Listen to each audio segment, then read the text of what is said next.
સાબલિયા પીએસસીના કર્મનિષ્ઠ કર્મચારી મુકેશભાઈ પટેલ વય નિવૃત્ત થતા વિદાય સમારંભ યોજાયો।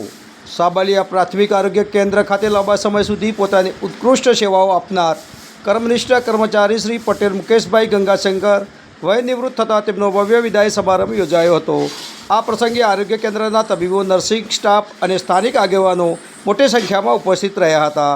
શ્રી મુકેશભાઈ પટેલે પોતાના સમગ્ર કાર્યકાળ દરમિયાન આરોગ્ય કેન્દ્રમાં આવતા દર્દીઓ પ્રત્યે હંમેશા સેવાભાવ અને નમ્રતા દાખવી હતી। કોરોના કાળ જેવી કપરી પરિસ્થિતિમાં પણ તેમણે રાત દિવસ જોયા વગર ફરજ બજાવીને અન્ય ઉદાહરણ પૂરું પાડ્યું હતું। વિદાય સમારંભ દરમિયાન ઉપસ્થિત સ્ટાફ મિત્રો અને તબીબોએ મુકેશભાઈ સાથેના પોતાના સંસ્મરણો વાગોળ્યા હતા અને તેમની કર્તવ્યનિષ્ઠની મુક્ત કંઠે પ્રશંસા કરી હતી। મુકેશભાઈની નિવૃત્તિથી આરોગ્ય કેન્દ્રને કુશળ અને હસમુખા સાથીની ખોટ વર્તાશે, પરંતુ તેમની સેવાઓ હંમેશા પ્રેરણારૂપ રહેશે તેવું સ્ટાફ મિત્રોએ જણાવ્યું હતું। કાર્યક્રમના અંતમાં સમગ્ર સાબલિયા પીએસસી પરિવાર અને આરોગ્ય વિભાગ વતી મુકેશભાઈ પટેલને શાલ ઓઢાડી સ્મૃતિચિહ્ન અને ભેટ અર્પણ કરી સન્માનિત કરવામાં આવ્યા હતા।